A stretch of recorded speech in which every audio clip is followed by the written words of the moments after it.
Okay. Good night, guys. Welcome to class. Today we're going to be talking about elastic and inelastic collisions. So first of all, take attendance really quickly, and then we'll move on to explaining those two. So first of all, we have Carlos. Present. Okay. Patricia. Present. Okay. Everyone's here. Okay. Let's start with the class. So I want to talk a little about elastic and inelastic collisions, right? So do any of you know what elastic and inelastic collisions are?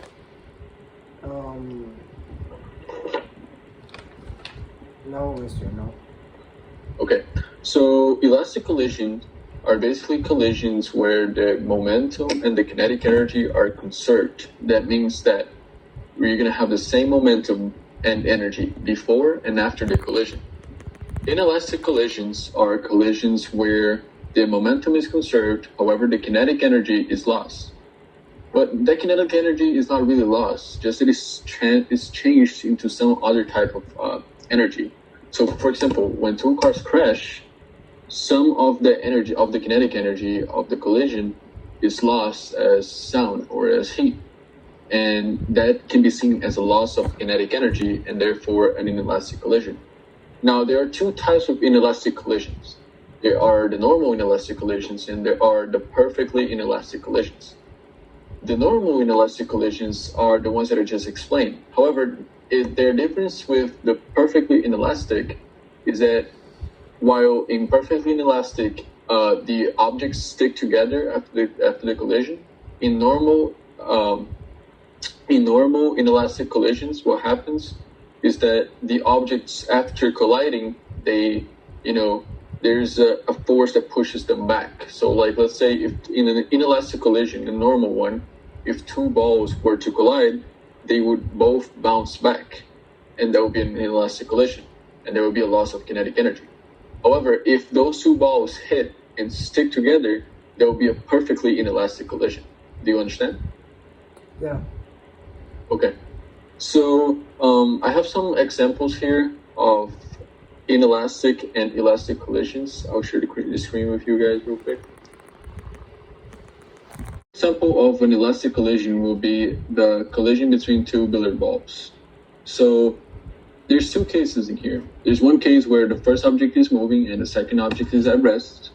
And then what happens in that elastic collision is that object number one, after hitting, is going to stop, and object number two, which was at rest, is going to start moving, and therefore the energy and the momentum is conserved.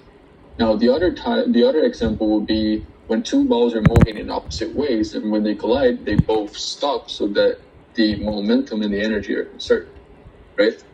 An example of a perfectly inelastic collision will be two football players after they hit each other.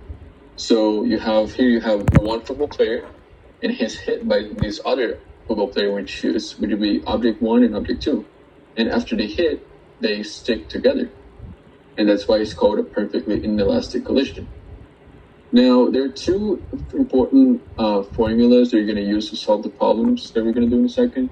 And those are the law of conservation of momentum and the law of conservation of kinetic energy.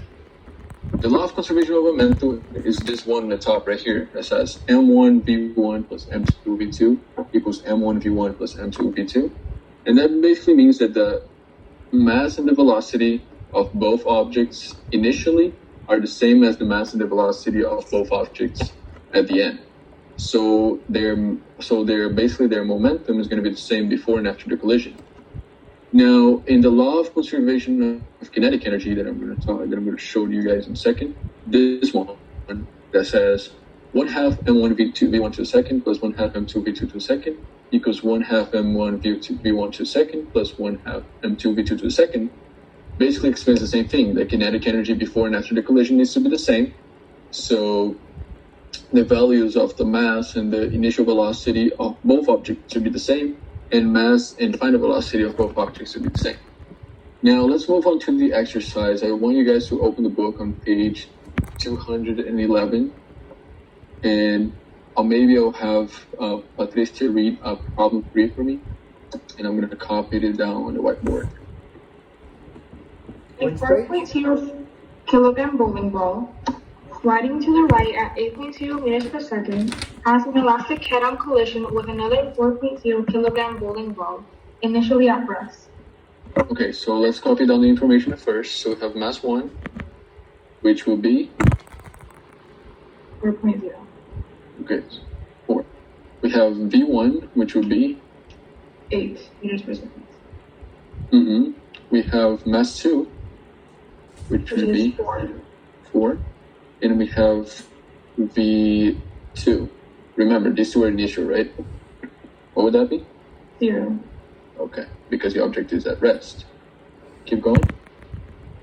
The first ball stops after the collision. Find the velocity of the second ball after the collision. Verify your answer by calculating the total kinetic energy before and after the collision. So basically, they're asking us for the final velocity of object number 2, right? So what we're going to do, I need you guys to take notes of these values right here because I'm going to erase everything to the problem. So what we're going to do first is that we're going to write down our formula, that is the law of conservation of momentum. That formula basically says that M1 V1 V2 equals M1 V1 plus M2 V2. And we're going to take into consideration that both these velocities on the left are initial and both these velocities on the right are final. And so the thing that we're looking for here is V2, Vf2, so this one right here. So what we're going to do is that we're going to move everything that is not that to the other side.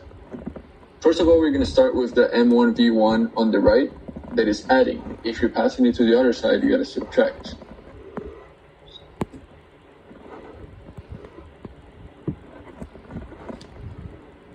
There you go. There's a step.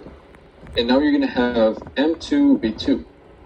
However, you still need to separate the V2 from the M2. So what you're going to do is that you're going to have to move that to the other side. And the way you're going to do that is, since it's multiplying, you're going to divide on the other side. So you're going to divide everything by M2. And now you have your variable right there alone on the right or on the left or whatever you want to draw it.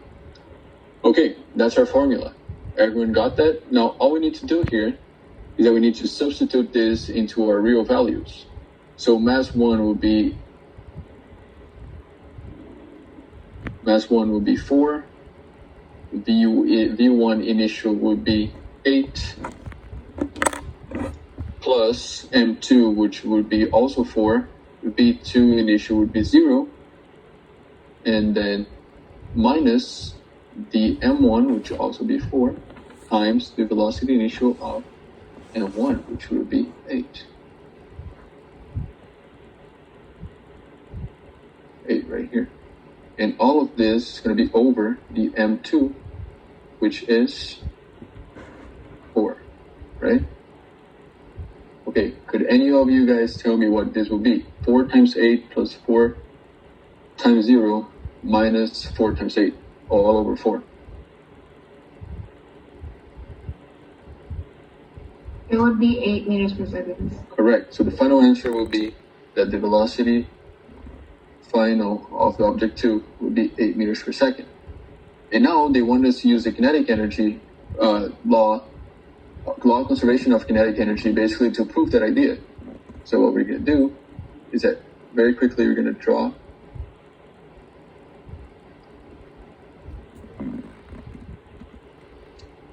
the law of conservation of kinetic energy. Again, taking into consideration that the values on the left are initial and the values on the right are final. And of course, mass doesn't count because mass will always be the same no matter what.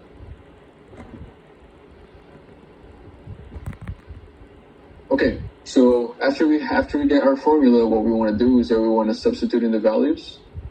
So we're going to have 1/2 M1, which is 4, times V1, which is 8, plus 1/2 M2, which is also 4, times V2, which is 0, and both of these are to the second, equals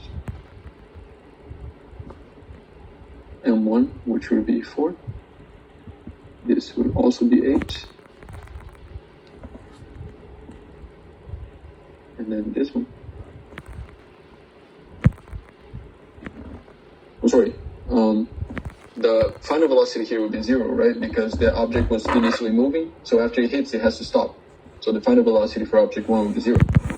And then at less here, we're going to have 4 times 8. And as you can see, basically what we have on the left is the same thing that we have on the right. So if we end up calculating all this, it's going to be 128 equals 128. And that basically proves the idea that the kinetic energy was conserved during the collision, and therefore that is an inelastic collision. You guys have any questions? No. That is basically the idea of how you solve elastic collisions. And so basically, as a recap for today, we basically learned what elastic collisions are, what inelastic collisions are, what are the two types of inelastic collision. We also learned some real-life examples of both types of collisions.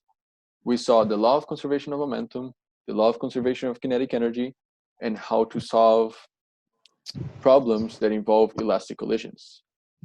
So that's it for today, class. Thank you for joining, and I'll see you next class.